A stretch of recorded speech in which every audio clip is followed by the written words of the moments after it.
நம்ம சேனலில் பயோகிராஃபிலாம் பார்க்குறோம். அந்த வகையில் இன்றைக்கி யாரோடைய பயோகிராஃபின்றால தான் போச்சு கெஸ் பண்ணியிருப்பீங்க. ஆமாங்க, ஆக்ட்ரஸ் சசிகலா. இவங்களை பற்றி தான் எல்லாரும் இந்த வீடியோவில் பார்க்க போகிறோம். இவங்களை பற்றி பார்க்கறதுக்கு முன்னாடி இது வரைக்கும் யாரெல்லாம் நம்ம சினி சமூகம் சேனலை சப்ஸ்கிரைப் பண்ணலையோ அவங்க எல்லாரும் மறக்காம சப்ஸ்கிரைப் பண்ணிட்டு பக்கத்தில் இருக்க பெல் ஐக்கானையும் மறக்காம பிரஸ் பண்ணிடுங்க. கிட்டத்தட்ட 10 வருஷத்துல 150க்கும் மேற்பட்ட படங்கள் தமிழ் மட்டும் இல்லாம தெலுங்கு, மலையாளம், கன்னடம், ஹிந்தி இது போல பல மொழிகளையும் இவங்களுடைய இந்த நடிப்பு திறனை காட்டி எல்லார் மனசும் இடம் பிடிச்சிட்டாங்கன்னு சொல்லலாம். அதையும் தாண்டி இவங்களை சசிகலான்னு சொல்லலாமா, இல்லைன்னா ரஜினி அப்படின்னு சொல்லலாமா, சசிகாரு அப்படின்னு சொல்லலாமா அப்படின்றத ஒவ்வொருத்தருடைய ரசிகர்களும் சொல்லுவாங்க. ஏன்னா அந்த அளவுக்கு ஒவ்வொரு மொழிகளிலும் அவங்க என்ட்ரி ஆகும் போது அந்த லாங்குவேஜுக்கு ஏத்த மாதிரி தன்னைத்தானே மெருகேற்றிட்டாங்கன்னு சொல்லலாம். இவங்க தமிழும் நல்லா பேசுவாங்க, தெலுங்கு பேசுவாங்க, கன்னடம் இது போல பல மொழிகளும் இவங்க பேசுவாங்க. ரொம்பவே அமைதியான பொறுமையான நடிகையா இருந்தாலும் வசீகரமான முகம், கவர்ச்சியான நடிப்பு மூலமா மனசுல இடம் பிடிச்சிருக்காங்க அப்படின்னே சொல்லலாம். கவர்ச்சியை தாண்டி இவங்க அடுத்த லெவலுக்கு நடிகையா போவாங்க அப்படின்னு பார்த்துட்டே இருந்த சமயத்துலதான் இவங்க சினிமா விட்டே போயிட்டாங்க. சினிமா விட்டு போய் குடும்பத்துக்காக வாழ்வாங்கன்னு நினைச்சா அங்க கொடூரமான ஒரு வாழ்க்கையை வாழ்ந்து அதுல இருந்து மீண்டு இப்போ ஒரு சிறந்த தாயா வாழ்ந்துட்டு வராங்க. இவங்களுடைய வாழ்க்கையில அப்படி என்ன நடந்து இவங்களுடைய ஹிட்ஸ் எல்லாத்தையுமே தான் இந்த வீடியோல பார்க்க போறோம். ஸோ இவங்கள எனக்கு ரொம்ப பிடிக்கும் அப்படின்ட்டு யாரெல்லாம் சொல்றீங்களோ அவங்க கமெண்ட் பாக்ஸ்ல ரெட் ஹார்ட்டின் கொடுக்கலாம். ஜூலை 27, 1965 பெங்களூர், கர்நாடகால பிறந்திருக்காங்க. இவங்களுடைய அப்பா குஜராத்தி, அம்மா கர்நாடகா. ஸோ இவங்க 2 பேருக்கும் ஒரு செல்ல மகளா தான் பிறந்திருக்காங்க. இவங்க பிறக்கும் போது இவங்களுடைய ஃபேமிலியில இவங்க ரொம்பவே ராசியான பொண்ணு அப்படின்னு பேர் எடுத்தாங்கன்னு கூட சொல்லலாம். மனோகர் மல்ஹோத்ரா அப்படின்ற ஒரு அண்ணாவும் இருக்காங்க. ஸோ அண்ணாக்கு அப்புறம் இவங்க பிறந்ததுனால எல்லாருமே செல்லப்பிள்ளையா தான் பார்த்துட்டு வந்தாங்க. சின்ன வயசுல ரொம்ப அழகா இருப்பாங்களா, நல்லா டான்ஸ் ஆடுவாங்க, நல்லா வரைவாங்களாம். அதனாலே ஸ்கூல்ல நடக்கிற எல்லா காம்படிஷன்லயும் இவங்க பார்ட்டிசிபேட் பண்ணியிருக்காங்க. சொல்ல போனா இங்க சென்னையில தான் இவங்க 2 ஸ்கூல்ல படிச்சிருக்காங்க. அதுல ஒரு ஸ்கூல் பாத்தீங்கன்னா சென்னை ராயபுரத்துல இருக்க சென்ட் ஆனிஸ் ஸ்கூல்ல தான் இவங்க ரொம்ப நல்லாவே படிப்பாங்களாம். 80s காலகட்டத்துல வட சென்னையில இருந்து வராங்க ஒரு நடிகைன்ட்டு வியப்புடன் நிறைய பேர் இவங்களை பத்தி பேசியிருக்காங்களாம் அந்த காலத்திலேயே. ஏன்னா அவ்வளோ சீக்கிரம் அங்கிருந்து நடிகையாலாம் அந்த காலத்துல வந்ததே கிடையாதாம். ரொம்பவே பேரும் புகழோட இருந்திருக்காங்க. ரொம்ப வசதியான ஃபேமிலி அப்படின்னே சொல்லலாம். இவங்க காலேஜ் படிக்கிற காலத்துல நிறைய காலேஜ் பங்க் பண்ணிட்டு சினிமாக்கெல்லாம் போயிருக்காங்களாம். அந்த டைம்ல அது ஒரு என்டர்டெயின்மெண்டா பார்க்கப்பட்டிருக்காங்க இவங்களே. ஆனா இதுக்குள்ள இவங்க வருவாங்கன்ட்டு இவங்களே எதிர்பார்க்கலையாம். ஒரு பாயிண்ட்ல இவங்களே வந்ததை நினைச்சு பார்க்கும்போது ரொம்பவே பெருமையாவும் சந்தோஷமாவும் இருக்காங்க. சொல்ல போனா இவங்க கவர்ச்சியா நடிச்சிட்டாங்க. இதுக்கப்புறம் இவங்களுக்கு மார்க்கெட்டே கிடையாதுன்னு சொன்ன காலத்துல இவங்க இல்ல எல்லாமே எல்லாராலையும் பண்ண முடியும், அதனாலதான் நான் இப்படி நடிச்சேன், ஏன் எல்லா பெண்கள் கிட்ட மட்டும் இதை கேக்குறீங்க, பொதுவா ஒரு ஆர்டிஸ்டா இருக்கும்போது அது ஒரு ஆணா இருந்தா அவங்க எல்லாம் பண்றாங்க, அதை ரசிக்கிறாங்க. இதுவே பெண்ணா இருந்தா அவங்க கவர்ச்சிக்கு வந்துட்டாங்கன்னா அவங்களுக்கு மார்க்கெட் போயிடுச்சுன்றாங்க, ஏன் நீங்க இந்த மாதிரி ரோல் எடுத்து பண்றீங்கன்னு கேக்குறாங்க. ஒரு ஆர்டிஸ்டா இருக்கிறவங்க அந்த ரோலுக்கு என்ன தேவையோ அதை எடுத்து பண்ணி தான் ஆகணும். அதை தான் நான் பண்ணியிருக்கேன். இது வரைக்கும் கிட்டத்தட்ட நான் 150க்கும் மேற்பட்ட படங்கள் பண்ணியிருந்தாலும் எல்லா மொழிகளையும் என்னென்ன படங்கள் பண்ணணும், எப்படிலாம் நடிக்கணும் அப்படின்றது எனக்கு விருப்பப்பட்டு தான் நான் நடித்தேன். அந்த படத்துக்கு என்ன தேவையோ அதை நான் கொடுத்தேன்ட்டு ரொம்ப போல்டான ரிப்ளைவோ கொடுத்துருக்காங்க சமீபத்தில் ஒரு இன்டர்வியூல. 1980ல பார்த்தீங்கன்னா இவங்க கொடி கட்டி பிறந்த ஒரு நடிகை அப்படின்னு சொல்லலாம். நடனம், நடிப்பு இப்படி எல்லாத்திலுமே பின்னி பெடல் எடுத்தாங்க. ரஜினி அவர்கள், கமல் அவர்கள், பிரபு, சரத்குமார், சத்யராஜ், மோகன், விஜயகாந்த் அவர்கள் இப்படி பல பெரிய பிரபலங்கள் கூட சேர்ந்து இவங்க நடிச்சிருக்காங்க. இப்படி கொடி கட்டி பிறந்தவங்க சினிமா இண்டஸ்ட்ரியில அப்படியே அவங்களுடைய பர்சனல் லைஃப்ல போனா இந்த அளவுக்கு ஒரு கொடுமையை யாருமே அனுபவிச்சிருக்க முடியாது அப்படின்னு தான் சொல்ல முடியும். மணிவண்ணன் அவர்கள் தான் இவங்களுடைய ரியல் நேம் சசிகலா அப்படின்னு தமிழ் இண்டஸ்ட்ரிக்கு வரும்போது மாத்தினாரு. இளமை காலங்கள் தான் இவங்களுடைய முதல் படம். மோகன் அவர்கள் தான் இவங்க கூட பேர் பண்ணியிருப்பாங்க. இதுல ரோசி அப்படின்ற கேரக்டர் பண்ணியிருப்பாங்க. ஸோ இந்த ஒரு படம் ஒரு நல்ல ஒரு படமா இருக்கும். படத்தை பொறுத்த வரைக்கும் இவங்க தான் ஹீரோவை சந்தேகப்படுற மாதிரியான சீக்வன்ஸ் இருந்தாலும் ரியல் லைஃப்ல இவங்கள அவங்களுடைய கணவர் சந்தேகப்படுற மாதிரியான விஷயங்கள்லாம் நடந்திருக்கு. அதனாலதான் அவங்களுடைய கணவர் பாத்தீங்கன்னா சைக்கோத்தனமா சில விஷயங்களை பண்ணியிருக்காரு.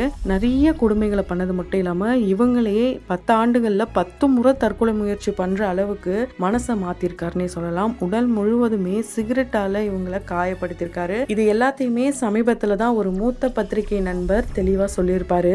அதே மோகன் அவர்கள் கூட அன்பின் முகவரி அப்படின்ற படமும் பண்ணியிருக்காங்க. ஸோ இளமை காலங்கள் பார்த்தீங்கன்னா இவங்களுக்கு வெற்றி படமா நடிப்புல மட்டும் இல்லாம அந்த படத்தோடைய இசையாலும் இவங்க வந்து அடுத்த லெவலுக்கு போனாங்கன்னு சொல்லலாம். ஏன்னா அந்த படத்துக்கு இசையமைப்பாளர் யாருன்னு பார்த்தீங்கன்னா இளையராஜா அவர்கள். பாட வந்ததோ கானம், பாவை கண்ணிலோ ஞானம் இந்த ஒரு பாடலா இருக்கட்டும், ஈரமான ரோஜாவே இந்த ஒரு பாடலா இருக்கட்டும், இப்படி அந்த படத்துல வந்த சாங்ஸ் எல்லாமே ரொம்பவே ஹிட்டான சாங்ஸ். அதை தொடர்ந்து இவங்க ஞானப்பறவை, வெற்றி விழா, சங்கர் குரு, உன்னை நினைத்தேன், பாட்டு படித்தேன், ஊமை விழிகள், ஊர் மரியாதை, விஜயகாந்த் சார் கூட சேர்ந்து சபாஷ், மெட்ராஸ் வாத்தியார், தீர்ப்பு என் கையில், சுரேஷ் அவர்கள் கூட சேர்ந்து சங்கர், நவகிரி நாயகி, என் பொட்டுக்கு சொந்தக்காரர், நானே வருவேன், இது போல படங்கள்லாம் இவங்க பண்ணியிருக்காங்க. இதுல ரொம்பவே ஹிட்டான படங்கள் இவங்க நடிப்புல வெளியான படம் எதுன்னு பாத்தீங்கன்னா ஊமை விழிகளை சொல்லலாம். ஸோ இந்த ஊமை விழிகள் ரொம்பவே ஒரு த்ரில்லர் மூவி அப்படின்னே சொல்லலாம். விஜயகாந்த் அவர்கள், கார்த்தி அவர்கள், இதுல கார்த்தி அவர்கள் கூட தான் பேர் பண்ணியிருப்பாங்க. திருமணமாகி ஹனிமூனுக்கு போற இடத்துல ஒரு சில விஷயங்கள் நடக்குது,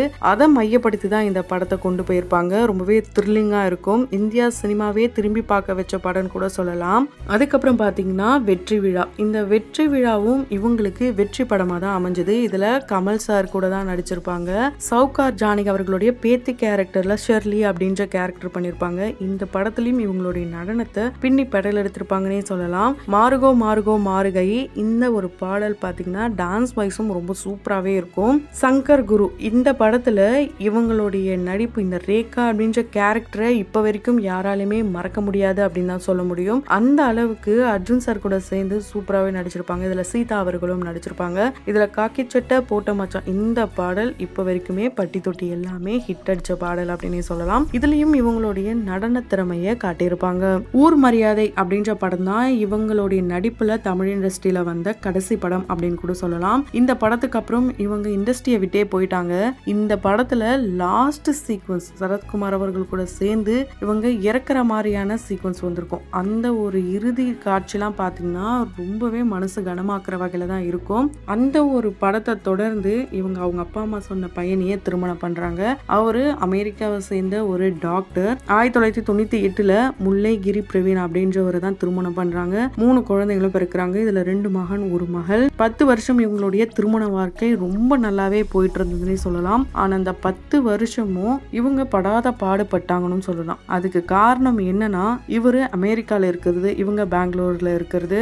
இவங்க 2 பேருக்கு இடையில போன் கால் மட்டும்தானே தவிர மற்றபடி நேரடியா பார்க்கணும்னா அவரு இங்க வந்து போனா மட்டும்தானே தவிர இவங்க அங்க போகவே மாட்டாங்களாம். அதுவும் ஒரு டிராபேக்கா தான் இருந்திருக்கு. ஸோ இதெல்லாம் தாண்டி இவங்களுடைய வாழ்க்கையில சில கிசுகளும் வந்திருக்கு. இது வரைக்கும் அவங்க மோகன் கூட வந்து நடிக்கும் போதும் காதல் கிசு ஏற்பட்டதாகவும், பிற மொழியில நடிக்கும் போது ராஜேந்திர பிரசாத் இவர் கூட நடிக்கும் போது பாத்தீங்கன்னா காதல் கிசுவும் ஏற்பட்டிருக்கு. இதுக்கான விளக்கத்தை அவங்க ரொம்ப தெளிவாவே கொடுத்திருப்பாங்க. அவங்க என்ன சொல்லியிருப்பாங்கன்னா, ஒருத்தங்க என்னை பத்தி தெரிஞ்சுக்கணும்னு நினைக்கிறதுல தப்பே கிடையாது. அப்படி இருக்கும்போது நான் அவர்கிட்ட ஃப்ரெண்ட்லியா தான் பழகிருக்கேன். அப்படி ஃப்ரெண்டா பழகிறதுல எந்த ஒரு தப்பும் இல்லை நான் நினைக்கிறேன். என்னை பத்தி யார் யாருக்கு என்ன தெரியுமோ அதை அப்படியே ஏத்துக்கிட்டோம். ஆனா நான் எப்படின்றது எனக்கு தெரியும். அதுலயும் குறிப்பா என்னோட எதிரிக்கு கூட நான் தவறா நினைக்கிற ஆள் கிடையாது.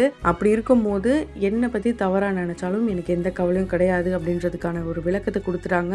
நல்ல ஒரு நட்பு இருக்கு அப்படின்னு தான் சொல்லியிருக்காங்க. ஸோ அந்த அளவுக்கு ஒரு ரொம்பவே வந்து அமைதியாகவும் பொறுமையாகவும் இருப்பாங்களாம். எது நடந்தாலும் ரொம்ப பெருசா ரியாக்ட் பண்ண மாட்டாங்களாம். இப்படி கொடி கட்டி பறந்த ஒரு நடிகைக்கு பர்சனல் லைஃப்ல இந்த அளவுக்கு ஒரு மோசமான சூழ்நிலை ஏற்படும் அப்படின்றத யாருமே எதிர்பார்க்கலன்னு தான் சொல்ல முடியும். ஸோ இந்த 10 ஆண்டு முடிவுல இவங்க என்ன பண்ணியிருக்காங்கன்னா, சரி நம்ம வந்து டிவோர்ஸ் பண்ணிடலாம் அப்படின்ட்டு சட்ட ரீதியா இவங்க விவாகரத்து வாங்கிட்டாங்க. இவங்களுடைய குழந்தைகளுக்காக மட்டும்தான் இவங்க வந்து அந்த தற்கொலை முயற்சி எல்லாத்தையுமே கைவிட்டாங்களே தவிர மற்றபடி அந்த வாழ்க்கையில ஏற்பட்ட சில கசப்பான சம்பவங்கள் இவங்களுடைய மனசுல இருக்கதான் செய்யுதாம். இவங்களுடைய இந்த வாழ்க்கை பிரிவுக்கு காரணம் என்னன்னு பாத்தீங்கன்னா சந்தேகம் தான். இவங்களுடைய கணவர் இவங்க நடிகை தெரிஞ்சுதான் திருமணம் பண்ணாரு. ஆரம்பத்துல இனிக்க ஆரம்பிச்ச இந்த திருமண உறவு நாட்கள் போக போக போக அவங்க மேல சந்தேகத்தை உருவாக்கியிருக்கு. இவங்க நடிச்ச அந்த கவர்ச்சியான நடிப்பு எல்லாத்தையுமே அவர் உண்மைன்னு நினைச்சு சில தவறான கருத்துக்களை இவங்க மேல திணிச்சது மட்டும் இல்லாமல் இவங்கள ரொம்பவே உடல் ரீதியாகவும் காயப்படுத்தியிருக்காரு. அதனால தான் இவங்க வேணவே வேணாம், இந்த வாழ்க்கையே நமக்கு வேணான்ற ஒரு முடிவை எடுத்திருக்காங்க.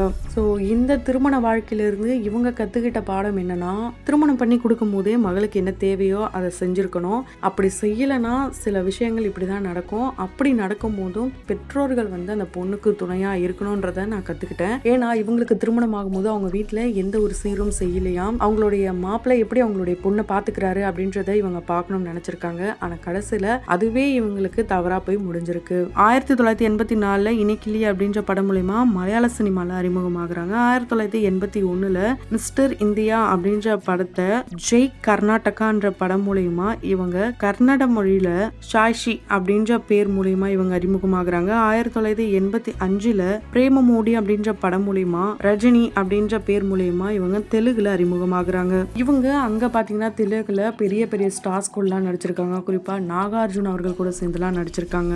இவங்க மற்ற இண்டஸ்ட்ரியில போய் நடிக்கும் போது அந்த இண்டஸ்ட்ரியோடைய அந்த மொழி என்னவோ அந்த லாங்குவேஜை ரொம்ப நல்லாவே லேர்ன் பண்றாள்.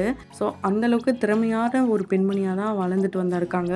ஆனால் வாழ்க்கை எப்பவுமே யாருக்கும் ஒரே மாதிரி இருக்காது அப்படின்றதுக்கு எடுத்துக்காட்டாகவும் இவங்களுடைய வாழ்க்கை அமைஞ்சிருக்குன்னு தான் சொல்ல முடியும். ஸோ இப்போ ஒரு சிறந்த தாயா தன்னுடைய பிள்ளைகளுக்காக வாழ்ந்துட்டு வராங்க. இவங்களை பற்றி நீங்கள் என்ன நினைக்கிறீங்க? அண்ட் இவங்க நடித்த படத்தில் உங்களுக்கு எந்த படம் ரொம்ப பிடிக்குமோ அதை கமெண்ட் பாக்ஸில் மறக்காம கமெண்ட் பண்ணுங்க. தொடர்ந்து பயோகிராஃபில் பார்த்து என்ஜாய் பண்ணணும்னு நினச்சிங்கன்னா உடனே நம்ம சினி சமூகம் சேனலை சப்ஸ்கிரைப் பண்ணிட்டு பக்கத்தில் இருக்க பெல் ஐக்கனையும் மறக்காம ப்ரெஸ் பண்ணிடுங்க.